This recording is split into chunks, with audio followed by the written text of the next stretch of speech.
Ahora bien, ¿cómo llevar esta categoría a esta situación que nosotros conocemos como la urbe moderna? La urbe moderna es una realidad en el fondo que se ha ido configurando precisamente a partir del periodo de la posguerra.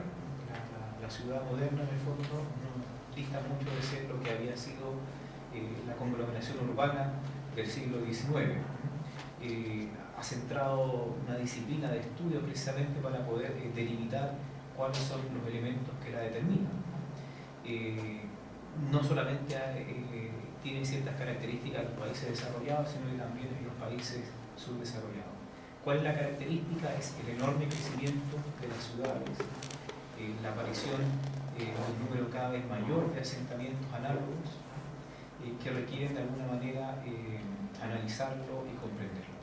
Y aquí hay encontré, revisando no a teólogos, sino precisamente a sociólogos, como dos términos que se destacan acá. Uno es el análisis de la ciudad y el otro es el análisis de la urbanización, que no son términos coincidentes entre sí, sino que más bien las características de la urbanización de una nación, por ejemplo, no se pueden considerar como referentes para todas las ciudades en el fondo, sino que cada uno tiene sus características y dependen de alguna manera de ciertas variables.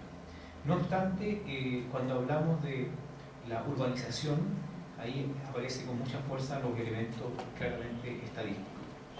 Ahora, ¿cuáles son los elementos que demarcan acá este proceso de urbanización? Es el aumento de las ciudades en el mundo, el aumento de las poblaciones residentes en las ciudades y también los modelos de vida que se instauran en las ciudades. Hay modelos que están, cuando mencionaba la Catedral del Consumo, Sergio, ahí el MOL tiene ciertas características, ciertos lugares, los espacios verdes, las llamadas ciudades jardines,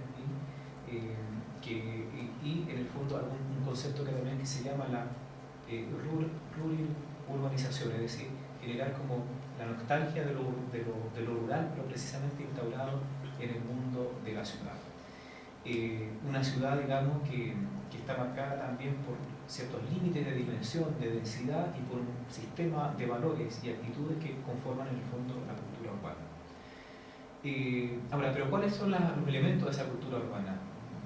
Es en el fondo las directrices de la modernidad entendida en el fondo como el sujeto, como individuo. No hay una comprensión de comunidad en torno a la urbe. Hay, paradojalmente, quizás como grito nostálgico, surgen las llamadas tribus suburbanas o los movimientos que quieren de alguna manera poder restablecerse al interior de la urbe. Y en este sentido, por el tiempo ahí me concentro en lo que significa esto de pueblo de Dios.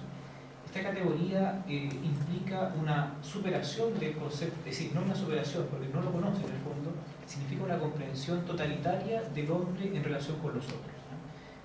Cuando digo no lo conoce, no conoce una categoría de sujeto o individuo en términos modernos, sino que siempre el hombre se entiende a partir de los otros.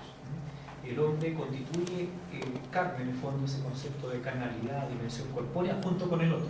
El otro es mi parentesco, el otro es, de alguna manera, mi cercanía. Y esto está marcado precisamente por esta dimensión en el nomadismo a partir de la estructura trivial, en el fondo la tribu, y lo que significa el clan.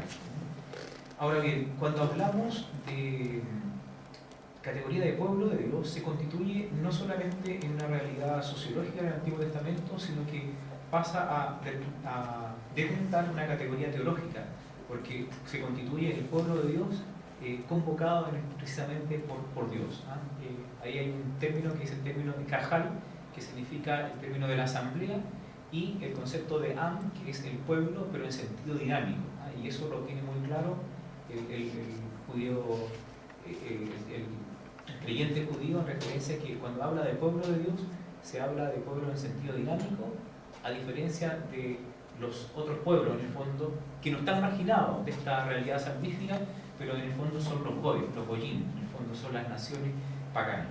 Ellos son, en el fondo, este pueblo elegido. Y de alguna manera, este pueblo está marcado en la experiencia, en la historia, precisamente por la liberación del Éxodo.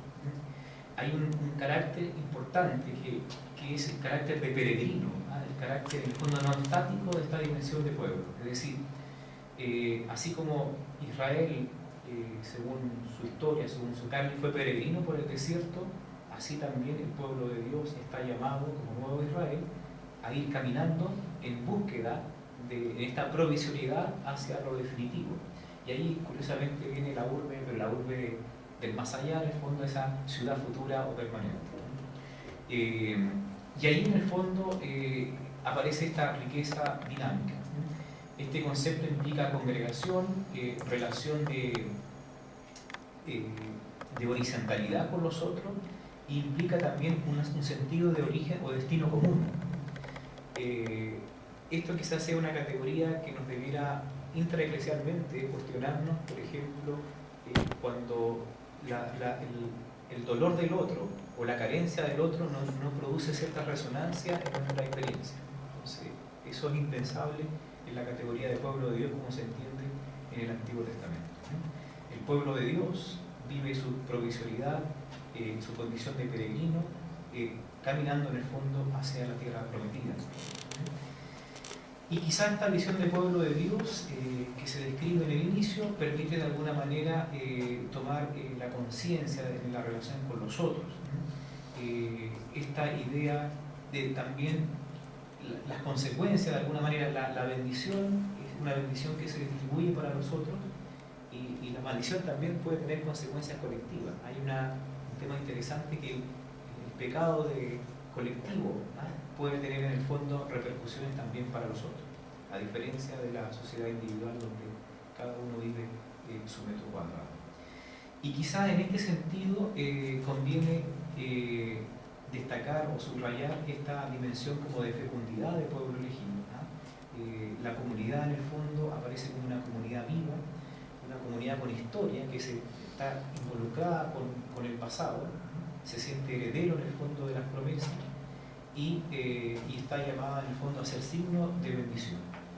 Otro elemento interesante que algunos biblistas, y aquí voy cerrando, han ido explorando ahora últimamente, esta dimensión de que el pueblo de Dios, que es peregrino, errante y no estático, camina junto con los otros pueblos, aparece en la categoría de la extranjeridad, es decir, ser extranjero en medio de otros. Y que desde el punto de vista de la pastoral urbana conviene quizás replantear, porque de alguna manera en la comprensión de la cultura moderna y particularmente la urbe moderna nos hace sentirnos profundamente extraños. Y eso, yo me centro en la categoría del pueblo de Dios, un sentido dinámico como para recuperar en el fondo lo comunitario